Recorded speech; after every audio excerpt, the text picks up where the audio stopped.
Hi, ഇന്ന് ഇത്രയും രാവിലെ നേരത്തെ എണീറ്റിട്ട് നമ്മളെല്ലാവരും കൂടി ഒരു അമ്പലത്തിൽ പോവാണ്. കൊല്ലത്തുള്ള കാട്ടിൽ മേക്കത്തിൽ എന്ന് പറഞ്ഞിട്ടുള്ള ഒരു അമ്പലത്തിലേക്ക് പോവാണ്. അപ്പോൾ എൻ്റെ ഈ ഒരു അൻവർ പോലത്തെ ലുക്ക് കണ്ടിട്ട് ആരും പേടിക്കരുത്. എനിക്ക് ഈ അലർജി കാരണം ഇടയ്ക്ക് കോൾഡൊക്കെ ഉണ്ടാവാറുണ്ട്. അതുകൊണ്ട് ചെവിയിലും മൂക്കിലൊന്നും കാറ്റടിക്കണ്ടെന്ന് വിചാരിച്ചിട്ടാണ് ഞാൻ ആ ലുക്കിലിരുന്നത്. നല്ല ബ്യൂട്ടിഫുൾ സൺറൈസ് ആയിരുന്നു ഉണ്ടായിരുന്നത്. പിന്നെ നമ്മളിങ്ങനെ കടലിൻ്റെ സൈഡിലേക്ക് അടുക്കും തോറും നമുക്ക് ആകാശം ഇങ്ങനെ തെളിഞ്ഞ് കാണാൻ പറ്റുന്നുണ്ടായിരുന്നു. അപ്പോൾ ഈ അമ്പലത്തിനെ പറ്റി പറയുകയാണെങ്കിൽ ഇതൊരു ദേവീക്ഷേത്രമാണ്. നമ്മൾ ഒരു കരയിൽ കൊണ്ടുവന്നിട്ട് കാറ് നിർത്തിയിട്ട് അവിടുന്ന് ജങ്കാര പിടിച്ചിട്ട് അപ്പുറത്തെ കരയിലേക്ക് പോകണം. ഒരു ഐലൻഡ് പോലത്തെ സ്ഥലത്താണ് ഈ അമ്പലം സ്ഥിതി ചെയ്യണത്. ഈ ജങ്കാറ് ഫ്രീ സർവീസാണ്. പക്ഷേ നമുക്ക് കുറച്ച് അഡ്വഞ്ചറസ് ആവണമെങ്കിൽ നമുക്ക് വള്ളം അവൈലബിൾ ആണ്. അപ്പോൾ അതിന് നമുക്ക് പൈസ കൊടുക്കണം. നമ്മൾ അപ്പുറത്ത് എത്തിക്കഴിഞ്ഞാൽ കുറച്ച് ദൂരം നടന്നാൽ അമ്പലം എത്തും. ഇവിടെ വേറൊരു പ്രത്യേകത എന്താണെന്ന് വെച്ചാൽ ഇവിടെ ആൾക്കാർ അവരുടെ ആഗ്രഹങ്ങൾ സാധിക്കാൻ വേണ്ടിയിട്ട് ഇവിടെ ഒരു മരമുണ്ട്. ആ മരത്തിൻ്റെ അവിടെ കുറച്ച് മണി കെട്ടാൻ അവിടെ കുറച്ച് സ്ഥലങ്ങളുണ്ട്. അപ്പോൾ അവിടെ നമ്മൾ അമ്പലത്തിൽ നിന്ന് തന്നെ മണി കിട്ടും. അത് മേടിച്ചിട്ട് അവിടെ കെട്ടും. എല്ലാവരും ഭയങ്കര ശക്തിയാണ് എന്നൊക്കെയാണ് പറയണത്. ഞാൻ ആദ്യമായിട്ടാണ് ഈ അമ്പലത്തിലേക്ക് വിസിറ്റ് ചെയ്യാൻ വരണത്.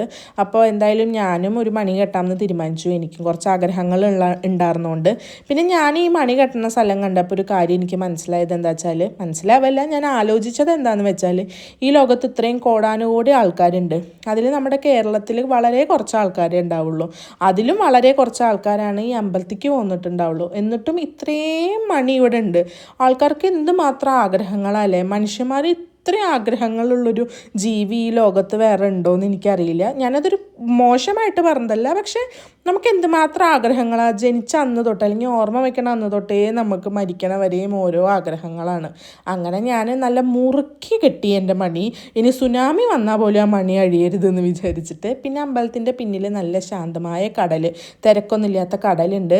നമ്മൾ കുറച്ച് നേരം അവിടെയൊക്കെ പോയി നിന്ന് കാഴ്ചകളൊക്കെ കണ്ടു. അവിടെ ഉള്ളൊരു പട്ടിക്ക് 2-3 പട്ടിക്കുട്ടികളൊക്കെ ഉണ്ടായിരുന്നു.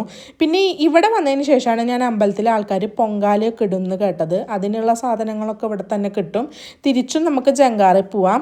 കുറച്ച് ആൾക്കാരാകുമ്പോൾ അവർ തിരിച്ച് നമ്മളെ അപ്പുറത്തെ കരയിലേക്ക് കൊണ്ടാക്കും. പിന്നെ ഇവിടേക്ക് കാറ് വഴിയും വരാം. അതായത് അമ്പലത്തിൻ്റെ അവിടേക്ക് ജങ്കാറില്ലാണ്ട്. പക്ഷെ എനിക്ക് അതിൻ്റെ വഴിയൊന്നും അറിയില്ല. ഇവിടേക്ക് ബസ് സർവീസും അവൈലബിൾ ആണ്.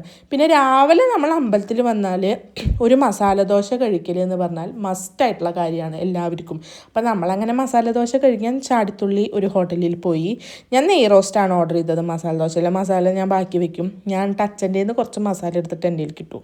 പിന്നെ ഒരു പഴംപൊരിയും ഒരു മോദകവും നമ്മൾ ഓർഡർ ചെയ്തു. അതൊക്കെ കഴിച്ച് നമ്മൾ വീട്ടിൽ പോയി. അപ്പോൾ ബൈ.